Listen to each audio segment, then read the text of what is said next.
오늘 말씀의 제목은 위로부터 능력을 받으라입니다.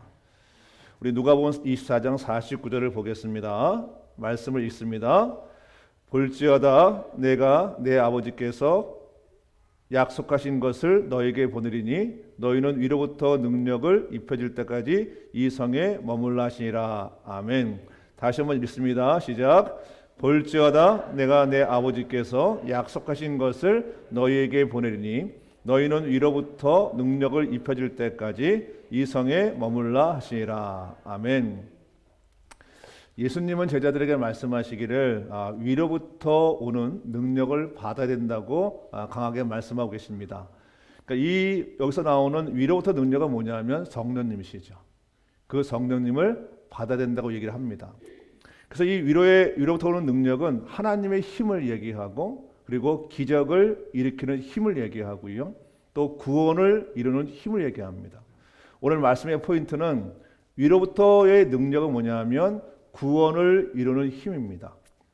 예수님의 제자들은 하나님으로부터 부여받은 힘, 성령의 능력으로 하나님의 구원을 이루는 사명자들이 되어야 합니다. 여러분에게 그 은혜가 있기를 주로 축복합니다. 우리가 위로부터 오는 능력을, 성령의 능력을 받아내는 이유가 있습니다. 우리 누가복음 24장 46절 말씀 함께 읽겠습니다. 시작. 또 이르되 이같이 그리스도가 고난을 받고 제3일에 죽은 자 가운데서 살아나실 것과 또 그의 이름으로 제사함을 받게 하는 회개와 예루살렘에서 시작하여 모든 족속에 전파될 것이 기록되었으니 너희는 이 모든 일의 증인이라. 아멘. 하나님께서는 우리를 통해서 이 복음이 모든 족속에게 전파되어야 된다고 말씀을 하고 있습니다. 예수님의 제자들은 예수님이 그리스도이심을 모든 사람들에게 전파해야 하는 사명을 가진 사명자들입니다. 이 사명, 복음을 모든 사람에게 전파하기 위해서는 반드시 뭐가 필요하냐면 위로부터 오는 능력, 성령의 능력을 받아야 합니다. 사도행전 1장 8절 함께 읽겠습니다. 시작. 오직 성령이 너에게 임하시면 너희가 권능을 받고 예루살렘과 온 유대와 사마리아 땅끝까지 이르러 내 증인이 되리라 하시니라. 아멘. 초대교회가 어느 순간 폭발적으로 성장과 부흥을 이룹니다. 그래서 사도행전의 역사를 보면 사실은 그 곳곳에 뭐가 있냐면 이제 그 하나님의 복음이 전파되면서 교회가 갑자기 폭발적으로 성장하는 그러한 역사를 볼 수가 있는 것이죠. 그런데 그 폭발적인 성장에는 뭐가 배경이 되냐면 성령님의 능력을 받은 제자들이 복음을 전할 때 그 일이 일어난 것입니다. 현대 교회에서, 한국 교회에서 왜 우리가 수없이 전도하고 또 우리가 나가는데 불구하고 왜 초대교회처럼 그런 폭발적인 성장이 이루어지지 않는가 누가 묻는다면 성경에서 그 답을 찾을 수 있는 것입니다. 무엇이냐면 우리가 성령의 능력을 받지 않은 상태 속에서 우리가 복음을 전할 때 그것이 초대교회처럼 영향을 끼칠 수가 없다는 거죠. 그래서 주님께서 하셨던 얘기가 뭐냐면 예수의 제자들은 사명자들인데 반드시 그 일을 하려면 위로부터 오는 능력을 받아야 된다고 말을 하고 있는 것입니다. 사도행전 2장 41절을 보겠습니다. 시작. 그 말을 받은 사람들은 세를 받음에 이날의 신도의 수가 3천이라 더하더라. 아멘. 처음에 예수님은 12제자부터 시작을 했죠. 그렇죠? 그래서 이제 12제자가 이제 복음을 전하면서 사도행전에 보면 1장에 보면 120명의 성도가 모여서 함께 기도하는 역사가 있었어요. 그런데 그 120명의 성도가 기도하는 중에 이제 성령이 임해서 그들이 복음을 전할 때 하루에 3,000명의 사람이 주께로 도는 역사를 보이게 되어진 거죠. 또 사도행전 4장 4절 말씀입니다. 같이 말씀 있습니다. 시작. 말씀을 듣는 사람 중에 믿는 자가 많으니 남자의 수가 약 5천이 되었더라. 초대교회는 12명에서 120명 성도가 되었고 또 120명에서 3,000명의 성도로 갑자기 폭발했어요. 근데 오늘 보면 더 놀라운 게 뭐냐면 3,000명에서 5,000명이 됐다 그러는데 사실 이건 남자의 수만 세운 것이니까 지금 말하면 한 2만 명 정도가 갑자기 늘어나게 되어진 거예요. 이 모든 건 뭐냐면 바로 성령의 능력을 받은 사람들이 제자들이 복음을 전할 때 이 역사가 일어나는 것입니다. 이 시간 이 말씀이 우리들의 마음판에 새겨져야 합니다. 이것이 우리한테 부담이나 어떤 이것이 우리한테 딴 일이 아니라 성경에서 말하는 예수님 우리한테 들려주고 싶은 그 얘기, 너희가 위로부터는 능력을 받아서 내가 너희한테 전한 그 복음, 예수님이 그리스도라는 이 복음을 전해야 한다고 주께서 말씀하시고 있는 거죠. 그래서 예수님은 제자들 중에 제자 사도들에게 이 말씀을 깨닫게 하시려고 마음을 열어주십니다. 우리 누가복음 24장 45절을 보겠습니다. 시작. 그때 예수께서는 성경을 깨닫게 하시려고 그들의 마음을 열어주시고. 아멘. 우리가 성경을 깨닫기 위해서 주께서 우리의 마음, 우리의 영을 열어주실 때 그것을 우리가 지적으로 물론 듣는 것도 되게 중요하지만 그 핵심이 뭐냐가 되게 중요한 거예요. 오늘 본문 말씀 누가복음 24장 있는 말씀 45절부터 48절까지 말씀 중에 그 앞에 그 말씀을 하시기 위해서 그 제자들의 마음을 열어주셔서 성경을 깨닫게 하시는 거죠. 근데 그들 깨달았을 때 알게 된 게 뭐냐 하면 우리는 예수의 제자들은 사명자들이고 이 사명을 감당하기 위해서 성령의 능력을 받아야 된다고 주께서 알려주신 거예요. 우리가 살면서 가장 중요한 건 뭐냐면 성경의 핵심은 뭐냐면 구원이죠. 성경의 핵심은 영원 구원입니다. 할렐루야. 이 영원 구원이 바로 예수님이 이 땅에 오신 이유고 예수님이 이 땅에서 십자가에 죽으신 이유고 또 부활하신 이유예요. 그리고 승천하신 이유입니다. 이 성경의 핵심인 구원, 복음이 전파되는 것이 우리의 마음속에 넘쳐 흐를 때 그럴 때 우리가 정말 우리 영이 사니까 이 행복이 우리한테 가득 차게 되어지겠죠. 사도행전 5장 40절을 보겠습니다. 같이 말씀 있습니다. 시작. 그들이 날마다 성전에 있든지 집에 있든지 예수는 그리스도라 가르치기와 전도하기를 그치지 아니하니라. 아멘. 예수의 제자들은 이 마음이 열려서 성경에 있는 것을 깨닫게 되면서 무엇을 했냐면 그들이 어디 있든 간에 예수님이 그리스도라는 사실을 가르치는 것과 또 그것을 전도하기를 그치지 않았다고 얘기합니다. 지금 이 자리에는 지금 어린 아이들이 둘이 있죠, 그렇죠?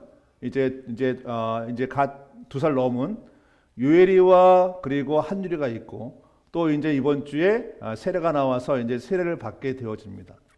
그런데 그 아이들을 바라보는 부모님들이 되게 중요한 거예요.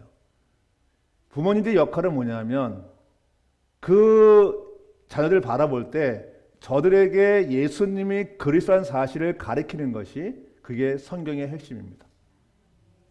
할렐루야. 그것이 먼저 중심부에 있고 그 나머지가 필요한 것인데 우리는 내가 집사님이 되고 권사님이 되고 장로님이 되어도 사실은 거기에 관심보다는 이 아이가 어떻게 공부를 잘할까, 또 어떻게 대학을 갈까, 또 어떻게 좋은 직장에 갈까, 또 어떻게 돈을 벌까에 관심이 있다 보니까 이 아이들이 예수님을 그리스도로 믿는 것에 보다는 다른 것이 있다 보니까 아이들도 그걸 아는 거예요. 제가 이 성경을 읽을 때 가장 두렵게 읽었던 것이 뭐냐면 이제 그 사사기 말씀이에요. 여호수아가 이제 그 이스라엘 백성들을 40년간 광야에서 있던 이스라엘 백성을 이제 가나안 땅으로 이제 들어가게 되어지죠. 그때 그 여호수아가 그 성도들한테 얘기했던 게 뭐냐면 너희가 어떻게 하든 간에 나와 내 집은 오직 여호와만 믿겠다고 얘기했어요. 그것이 여호수아가 백성들에게 한 얘기예요. 그리고 들어가서 가나안 1세대가 들어가서 거기서 하나님의 복을 많이 받았어요. 그런데 그 뒤에 보면 그의 자녀들은 여호와를 알지 못했다고 얘기를 해요. 무서운 일이죠. 그러면서 하나님이 그들이 하는 일 모두를 막아버린 거예요. 그러면서 전쟁이 일어나고 그들의 환란이 오고 하면서 이 반복된 어려움이 그들에게 있었거든요.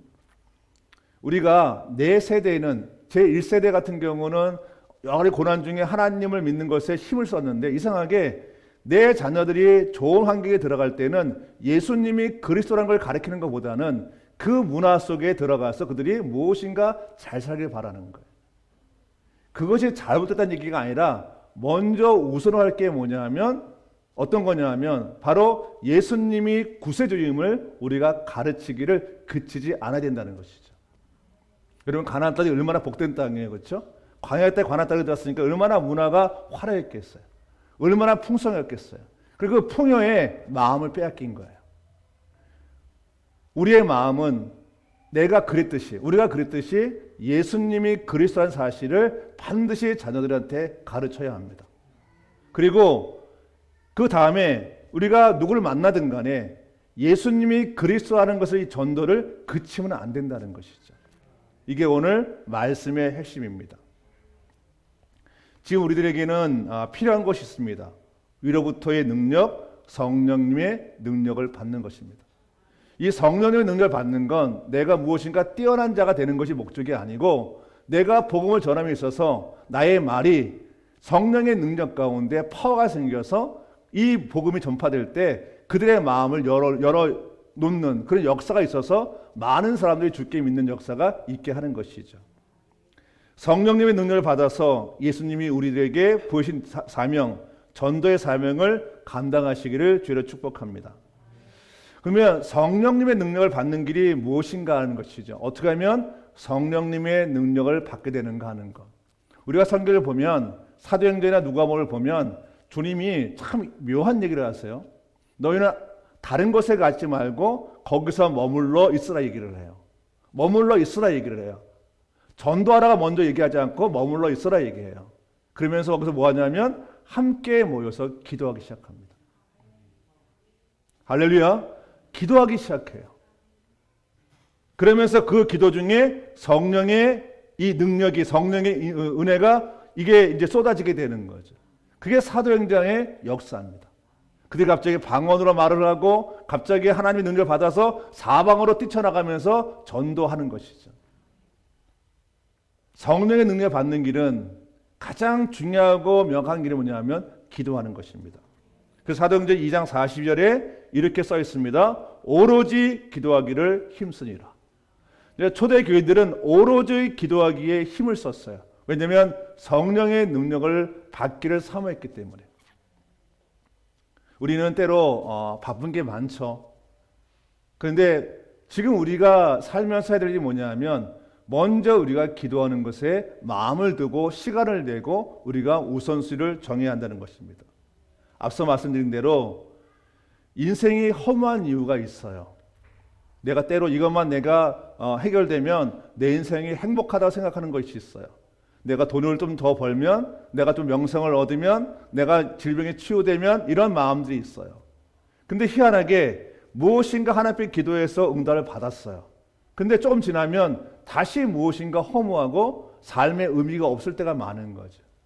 왜 그러냐면 하나님의 목적을 잃어버려서 그렇습니다. 우리의 목적은 뭐냐면 하나님께 능력을 받아서, 성령의 능력을 받아서 우리에게 주어진 목적, 내 삶을 예수님은 그리스도라는 사실을 내 가정에서 끊임없이 가르치고, 그리고 내가 만난 사람들한테 복음을 전할 때 내 영이 기뻐하면서 내 인생 자체가 행복한 인생으로 풍성하게 되어지는 것입니다. 진정한 행복은 뭐냐면 하나님 나를 창조한 목적 그대로 내가 주님을 위해서 내 인생을 헌신하는 것이죠. 제가 저번에도 말씀드렸지만 예수님을 만난 사람들, 그게 직접 만났던 아니면 환상 중에 만났던 아니면 성령의 은혜 가운데 만났던 간에 예수님을 정확히 만난 사람들의 공통된 모습이 뭐냐면 자기 삶을 하나님의 복음을 전하는 것에 헌신했다는 것입니다. 이 시간 우리가 한번 생각해 보길 원합니다. 하나님 우리에게 너 이스라엘아 너는 행복한 사람이라고 말을 하죠. 우리 안에 그 행복이 우리 안에 궁극적으로 있기를 원합니다. 이제 하늘밖에 주어진 사명 1만 교회 개척과 460만 충성대에 이르는 것이 이게 꿈이 아닙니다. 여러분을 통해서 또 저를 통해서 하나님이 그 일을 감당하고자 하십니다. 오늘 말씀을 준비하면서 제가 다시 한번 제 스스로에게 다짐하는 것이 있어요. 내가 전도하는 것을 성도들한테 미루지 않겠다. 나는 내 할 몫을 다 하겠다. 내가 어디든 간에 복음을 전하는 것에 내 마음을 쏟을 것이고 내가 아무리 바빠도 사도 바울처럼 그리고 웨슬리 목사님처럼 그렇게 전도하는 것에 내 시간을 우선으로 두겠다고 결정을 했습니다. 여러분에게도 그 결정이 있기를 원합니다. 여러분이 정말 이 땅에 사시면서 행복한 삶이 실제가 되기 원하고, 그것이 지나가는 찰나가 아니고 순간이 아니고 여러분의 전 인생에 그 행복이 넘치시기를 주의 축복합니다.